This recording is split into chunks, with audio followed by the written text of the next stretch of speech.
पञ्चमुखे हनुमते नमः।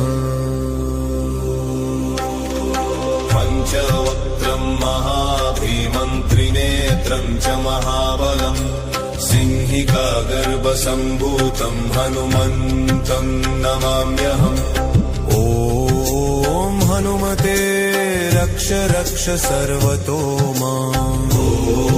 ॐ हनुमते रक्ष रक्ष सर्वतो माम्। पूर्वे हनुमान् कपिमुखधारी रक्षतु माम्।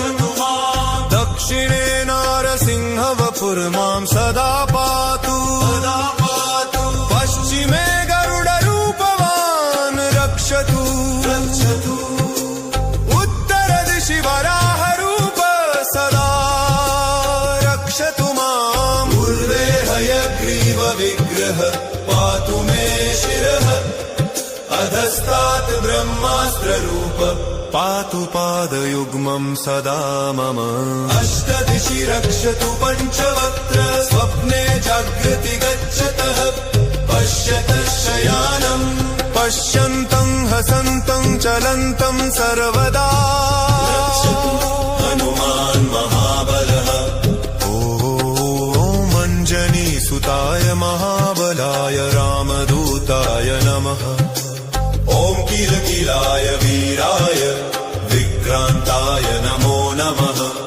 ॐ भूतप्रेतपिशाचादिनाशाय स्वाहा। ओमसिधारा कृशानुवत् कवचं मे हनुमान् स्थापयतु। रामभक्ताय रामदूताय हनुमते नमः। सर्वशत्रुनिवारणाय कवचं पठे। रक्षां कुरु महाबाहो त्राहि त्राहि नमोऽस्तु ते। ॐ हनुमते नमः। ॐ हनुमते नमः। ॐ अञ्जनीगर्भसम्भूतमारुतात्मजमुत्तमम् श्रीरामप्रियं भक्तं वन्दे लङ्काभयङ्करम्। पञ्चमुखं धरं देवं हनुमन्तं नमाम्यहम्। पूर्वं तु वानरं वक्त्रं कोटिसूर्यसम्प्रभम्। दक्षिणे नारसिंहं च भयनाशं सदा स्मरे। पश्चिमे गरुडं वक्त्रं वक्रतुण्डं महाबलम्। उत्तरं तु वराहं च कामरूपं महाबलम्। पूर्वं हयग्रीवमुखं शङ्खचक्रगदाधरम्। एवं पञ्चमुखं रूपं हनुमन्तं महाबलम्। यो स्मरेत् प्रातरुत्थाय सर्वशत्रुभयं हरे। नाशयेत् दुःस्वप्नशुभं दुष्टग्रहसमुद्भवम्। अभिचाराणि सर्वाणि मन्त्रतन्त्राणि भूतले। सापराद्धं न मुञ्चेत्तु पञ्चवक्त्रं हनुमतम्। यं यं चिन्तयते कामं तं तं प्राप्नोत्यसंशयम्। ॐ हनुमते नमः। ॐ हनुमते नमः। श्रीराम जय राम जय जय राम। श्रीराम श्रीराम जय राम जय जय राम। ॐ पञ्चमुखी हनुमते नमः। ॐ रक्ष रक्ष हनुमते नमः। ॐ पञ्चमुखी हनुमते नमः। ॐ हनुमते नमः। ॐ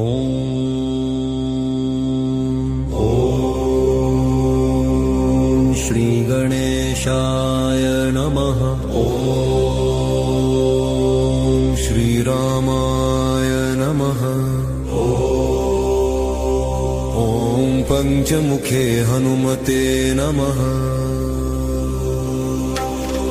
पञ्चवक्त्रं महाभीमं त्रिनेत्रं च महाबलम् सिंहिकागर्भसम्भूतं हनुमन्तं नमाम्यहम्। ॐ हनुमते रक्ष सर्वतो माम् ॐ हनुमते रक्ष सर्वतो माम् पूर्वे हनुमान् कपिमुखधारी रक्षतु माम् दक्षिणे नारसिंहवपुर्मां सदा पातु पश्चिमे गरुडरूपवान् रक्षतु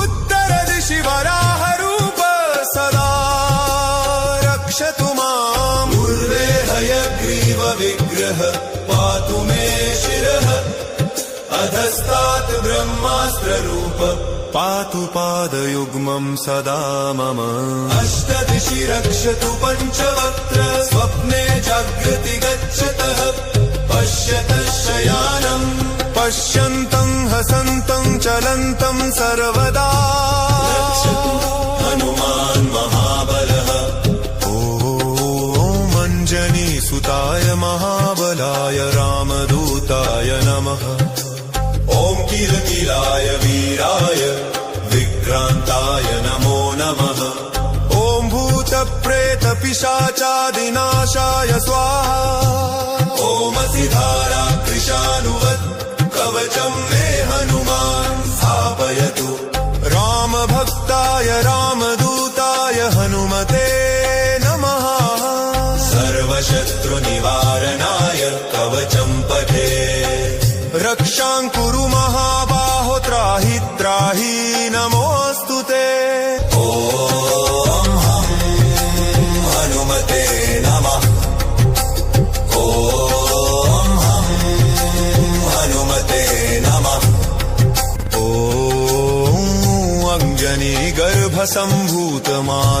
अञ्जनीगर्भसम्भूतमारुतात्मजमुत्तमम् श्रीरामप्रियं भक्तं वन्दे लङ्काभयङ्करम् पञ्चमुखं धरं देवं हनुमन्तं नमाम्यहम् पूर्वं तु वानरं वक्त्रं कोटिसूर्यसम्प्रभम् दक्षिणे नारसिंहं च भयनाशं सदा स्मरे पश्चिमे गरुडं वक्त्रं वक्रतुण्डं महाबलम् उत्तरं तु वराहं च कामरूपं महाबलम् पूर्वं हयग्रीवमुखं शङ्खचक्रगदाधरम् एवं पञ्चमुखं रूपं हनुमन्तं महाबलम् यो स्मरेत् प्रातरुत्थाय सर्वशत्रुभयं हरे नाशयेत् दुःस्वप्नशुभं दुष्टग्रहसमुद्भवम्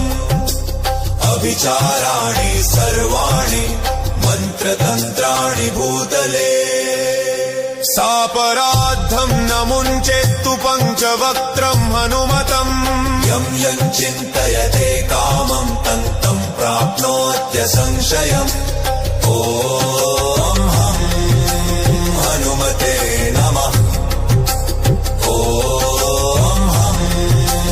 हनुमते नमः श्रीराम जय राम जय जय राम श्रीराम श्रीराम जय राम जय जय राम ॐ पञ्चमुखी हनुमते नमः ॐ रक्ष रक्ष हनुमते नमः ॐ पञ्चमुखी हनुमते नमः ॐ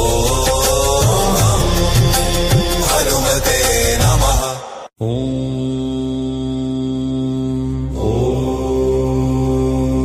ॐ श्रीगणेशाय नमः ॐ श्रीरामाय नमः ॐ पञ्चमुखे हनुमते नमः पञ्चवक्त्रं महाभीमं त्रिनेत्रं च महाबलम् सिंहिका गर्भसम्भूतं हनुमन्तं नमाम्यहम् ॐ हनुमते रक्ष रक्ष सर्वतो माम् ॐ हनुमते रक्ष रक्ष सर्वतो माम् पूर्वे हनुमान् कपिमुखधारी रक्षतु माम् दक्षिणे नारसिंहवपुर्मां सदा पातु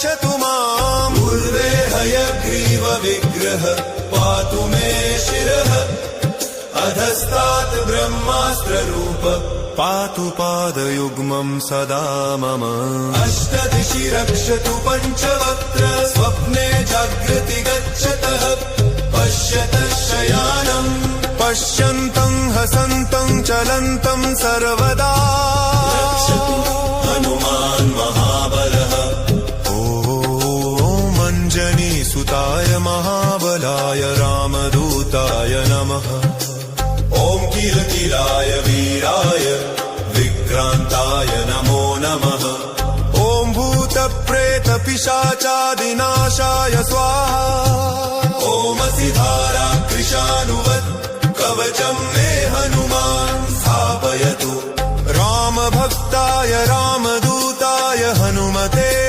नमः सर्वशत्रुनिवारणाय कवचं पठे रक्षां कुरु महाबाहो त्राहि त्राहि नमोऽस्तु ते ॐ हनुमते नमः ॐ हनुमते नमः ॐ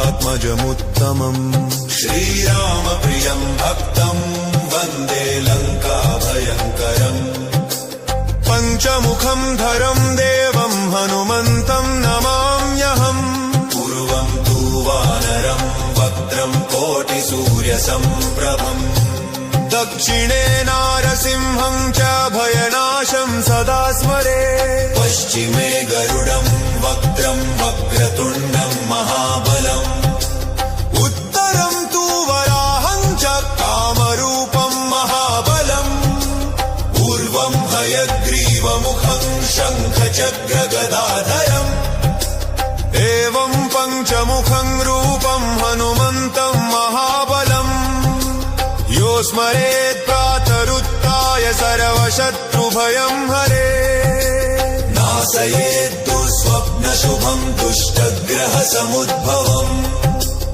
अभिचाराणि सर्वाणि मन्त्रतन्त्राणि भूतले सापराद्धं न मुञ्चेत्तु पञ्चवक्त्रं हनुमतम् यं यं चिन्तयते कामं तं तं प्राप्नोत्यसंशयम् ॐ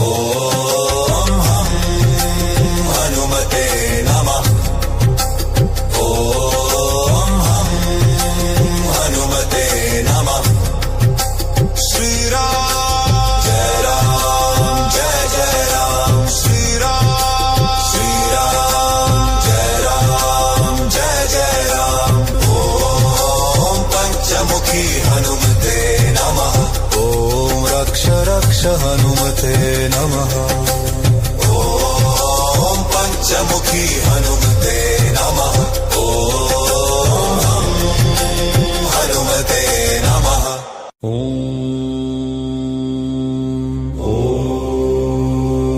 ॐ श्रीगणेशाय नमः ॐ श्रीरामाय नमः ॐ पञ्चमुखे हनुमते नमः पञ्चवक्त्रं महाभीमं त्रिनेत्रं च महाबलं सिंहिका गर्भसम्भूतं हनुमन्तं नमाम्यहम् ॐ हनुमते रक्ष रक्ष सर्वतो माम् ॐ हनुमते रक्ष रक्ष सर्वतो माम् पूर्वे हनुमान् कपिमुखधारी रक्षतु माम् दक्षिणे नारसिंह वपुर्मां सदा पातु पश्चिमे गरुडरूपवान् रक्षतु उत्तरदिशि वराहरूप सदा रक्षतु माम् पूर्वे हयग्रीव विग्रह पातु मे शिरः अधस्तात् ब्रह्मास्त्ररूप पातु पादयुग्मं सदा मम अष्टदिशि रक्षतु पञ्चवक्त्र स्वप्ने जागृति गच्छतः पश्यतः शयानम् पश्यन्तं हसन्तं चलन्तं सर्वदा हनुमान् महाबलः ॐ अञ्जनीसुताय महाबलाय रामदूताय नमः ॐ किलकिलाय वीराय विक्रान्ताय नमो नमः ॐ भूतप्रेतपिशाचादिनाशाय स्वाहा ॐ सिधारा कृशानुवत् कवचं मे हनुमान् स्थापयतु